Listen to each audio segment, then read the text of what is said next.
सुप्रभात। Partnership fundamental के question answer series का ये दूसरा क्वेश्चन है। ठीक, पहला क्वेश्चन हम लोग प्रोविजन रिगार्डिंग पार्टनरशिप डीड पढ़ चुके हैं। अगर आप ये वीडियो नहीं देखे हैं तो एक बार आप जाके उसको देख सकते हैं। इस क्वेश्चन को शुरू कर रहे हैं। क्वेश्चन क्या कहता है, पहले एक बार पढ़ते हैं। X Y and Z are partners in a firm sharing profit in the ratio 2:1। Their fixed capital of the partners where X का कैपिटल है 5 लाख, वाई का भी 5 लाख और जेड का 2.5 lakh. Partnership deed provides that interest on capital is to be allowed at the rate 10% per annum। मतलब as per deed partners को जो interest payable है वो है 10% पर एनम के रेट से। Z is to be allowed a salary of 2000 per month है। ध्यान दीजिएगा 2000 पर मंथ है। विद्यार्थी पर मंथ को स्किप कर देता है, यहाँ तो पर मंथ लिखा हुआ है। बहुत बार question P dot M dot लिख देता है, विद्यार्थी इसको स्किप कर देता है। Profit of the firm for the year ended 31st March 2018 after debiting Jet's salary was 4 lakhs। हम इस लाइन को थोड़ा अंडरलाइन कर रहे हैं क्योंकि इस पे विशेष अटेंशन की आवश्यकता है। एक तो ये और एक ये पर मंथ वाला कॉन्सेप्ट। छोटा सा क्वेश्चन है, हम लोगों को बनाना है P and L appropriation account. तो चलिए शुरू करते हैं। क्वेश्चन में हमारे पास एक P and L appropriation account prepare करेंगे।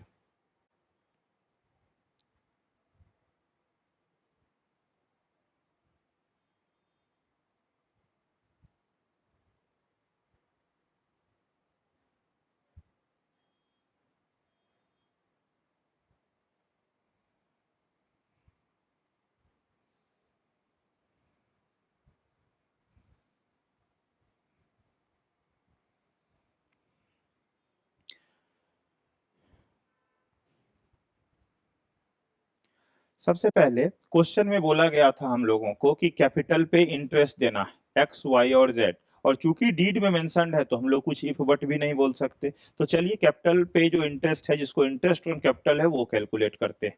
10% के रेट से दिया गया है तो हम लोग यहाँ पे लिख देते हैं calculation of interest on capital X Y और जेड। एक्स का कैपिटल था 5 लाख रुपया और वाई का भी 5 है और इसका जेड 2.5 लाख है।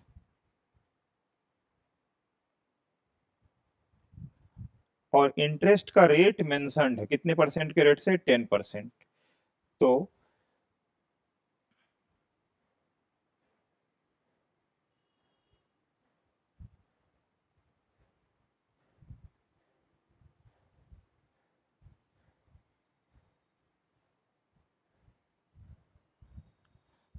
इस हिसाब से इसका हो जाएगा 50,000, इसका भी हो जाएगा 50,000 और इसका हो जाएगा 25,000। इंटरेस्ट ऑन कैपिटल चूंकि बिजनेस के लिए एप्रोप्रिएशन ऑफ प्रॉफिट है तो appropriation of profit P and L appropriation account में डेबिट होगा।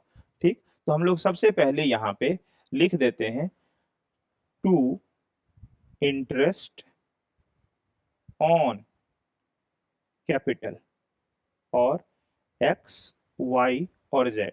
एक्स को 50,000, वाई को भी 50,000 और जेड को 25,000, और ये तीनों का कंबाइंड अमाउंट आ जाएगा 1,25,000।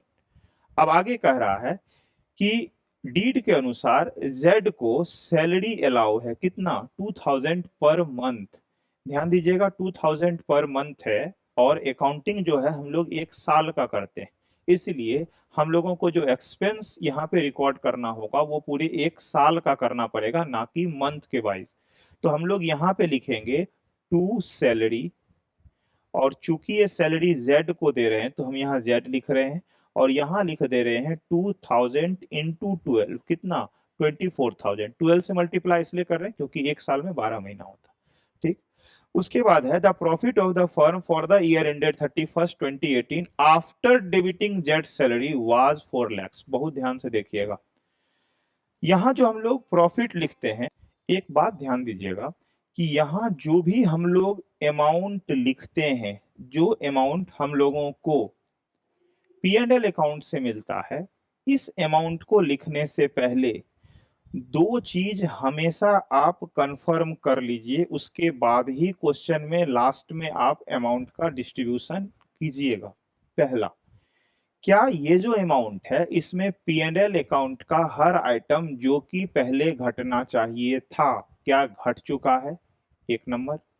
दूसरा पॉइंट है कि यहाँ जो भी अमाउंट लिखाएगा वो अमाउंट किसी भी डिस्ट्रीब्यूशन से पहले का अमाउंट होना चाहिए। इसका मतलब क्या हो गया कि अगर इस अमाउंट में कोई ऐसा आइटम जो कि पहले ही घटाया जा चुका है, पर हमको तो चाहिए वो प्रॉफिट जो कि किसी भी बंटवारे से पहले का है, उस केस में जो अमाउंट घटाया जा चुका है अगर हम लोग उसको वापस ऐड कर देंगे तो हम लोग फिर उसी पोजीशन पे पहुंच जाएंगे जो हम लोगों को चाहिए था। इसका मतलब जब हम लोग यहाँ पे बाई नेट प्रॉफिट लिखेंगे और क्वेश्चन में दिए गए 4 लैक्स के अमाउंट को लिखेंगे, पर इस क्वेश्चन में कह रहा है कि जेड का जो सैलरी है वो डेबिट किया जा चुका है, इसका मतलब घटाया जा चुका है। कोई ऐसा चीज जो पहले घटाया जा चुका है जो घटना नहीं चाहिए, ठीक, तो हम लोग उस केस में उसको वापस ऐड कर देंगे। तो यहाँ हम लोग कितना लिख देंगे 24,000, क्योंकि यही 24,000 पहले से डेबिट मतलब बढ़ चुका। तो हम लोग यहाँ अमाउंट लिख देंगे 4,24,000। अब हमारा ये क्वेश्चन का जो प्रॉफिट होगा जिसको डिविजिबल प्रॉफिट बोलते हैं वो अब डिस्ट्रीब्यूट होने के लिए तैयार है करेक्टली। तो आइए डिस्ट्रीब्यूट करते हैं।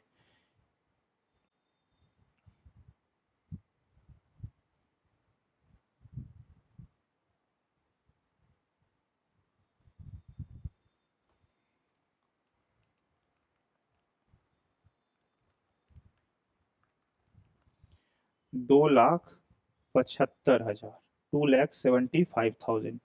क्या ऊपर देखिए कोई रेशियो दिया, हाँ सर रेशियो दिया है 2:1 का, ठीक।